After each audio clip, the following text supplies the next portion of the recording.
Saumya, coming to you, to be this kind of a teacher.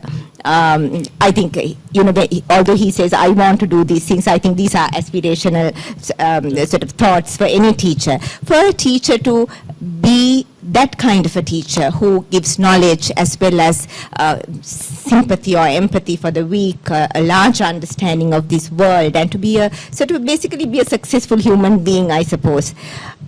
To be that kind of a teacher, what must a teacher know then? How many things is a teacher supposed to know by these standards? I would approach this complex question in this way. Actually, as my colleague said, yes, I remember one of my friends is a professor, and his subject is medicine. He's working at the department of, I don't remember the department, but medical faculty, University of Peradeniya. He once came to our university for a workshop for teachers, and he said, "Mata puluwan sati dekeng datak galwan ugannan nogalanta."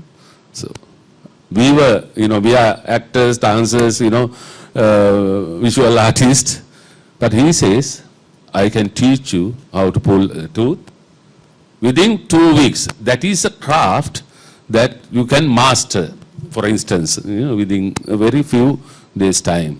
So even in that sense, I can teach how to act within 2 weeks' time to you.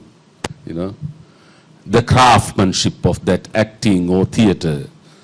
But what he was telling, the larger canvas, the larger aspirations and the larger goals that we have teachers, it is very difficult to achieve those things. So I should know much more than acting and the craftsmanship. So I'm not a craftsman in the university context. I'm not an actor there. Even sometimes I don't teach acting for my students. They know that. But I'm a teacher in acting and theater drama. They know what I teach. So acting is a little part of that teaching learning process. Yes. It's much more wider. So, to refer to that, in the 1960s, Professor Thiruvira Sarachandra, in his very famous and hallmark play, Maname, wrote a song about an aspirational teacher. He actually articulated in that song the many things a teacher would know to be an aspirational teacher, a Disapamok.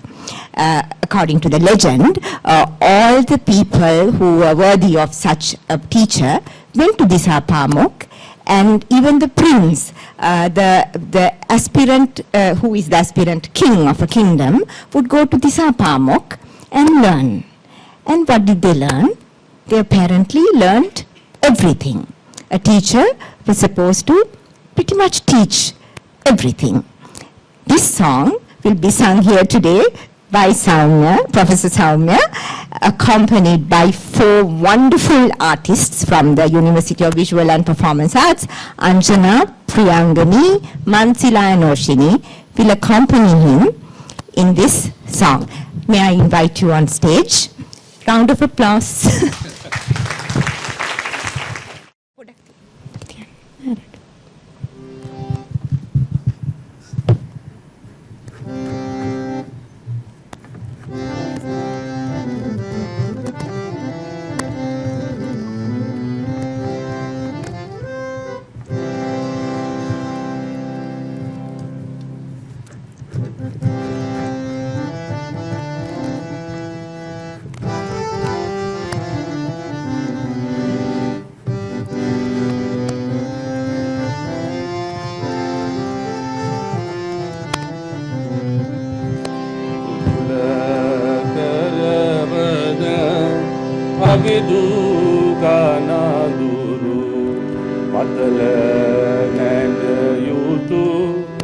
Mama venini sayuru, Salana you, Vemi mama ni sayuru, Sala city name, කුමරුන් අටගරු සකල සිල්පද දෙමි මම නොමසුරු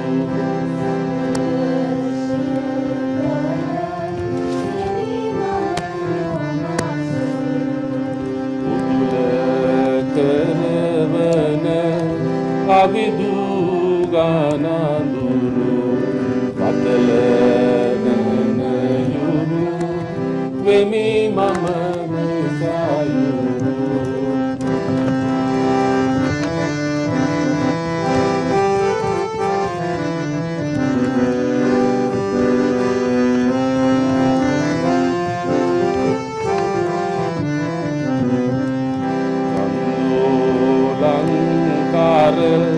කාව්‍ය හා නාටක සාහිත්‍ය සංගීත පරතර දුටු වෙමි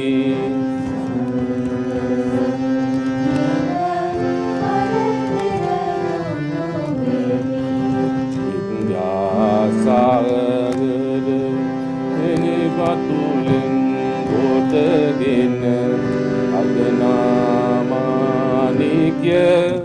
පලදිමි සිසුගෙල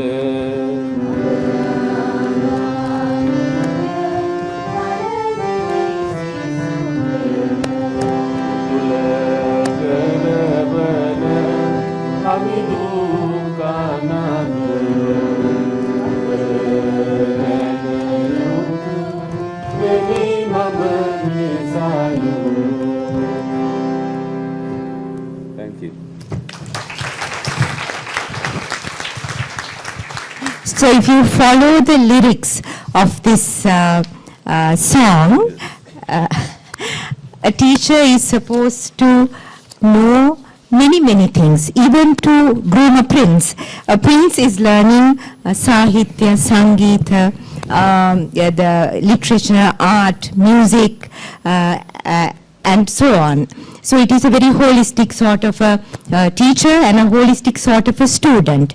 Prof. Saumya, why, what does this line, Pathala Nana, Yes. Pathala Nana Yutu Yutu. Venimama Nisayuru. Yeah, here this, the complex word is Nisayuru. Nisayuru means the moon actually. It's another word for moon. So moon gives the brightness and the light. Light symbolizes the intelligentsia or the knowledge. So it means generally I am the moon and I possess the light of vast knowledge. So yeah, it's a kind of supreme state that you have when you become a teacher, Yes. So my next question, Yeah. Yes. Do you have another question? Or, No, please carry on, yes. But at the same time, I should say this, when it comes to the notion of teacher, we believe that it's a kind of, he or she is a all-knowing entity. So that means, you know everything. You should know everything in the world. But, it's a difficult thing to know everything in this world, and you have a very little knowledge about this world, being in this life. Within a very short period of time, you can extract few things. But at the same time, this thing, the knowledge, in this traditional context, we have this paradigm, knowledge transferring paradigm from teacher to disciple, and it's a kind of one way of communication or learning paradigm.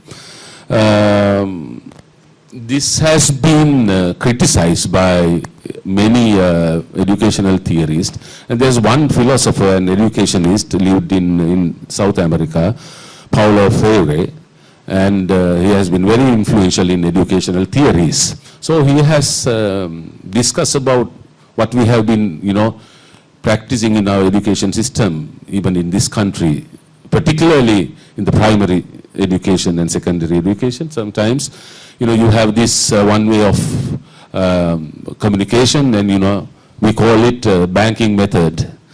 You put things inside our students' brains. We are trying to feed them from dawn to dusk, but they get nothing. So that kind of very bad educational system that we are continuing. So Paulo Freire actually criticized it, and he has written much about this system, and at the same time, he calls a particular thing called narrative sickness. Narrative sickness is something that you can see in a traditional classroom. Who is the narrator? The teacher is the narrator, and he or she narrates from dawn to dusk. And that is a kind of sickness that, according to Freire. I think we've all been sick at one point or the other. So hopefully not here.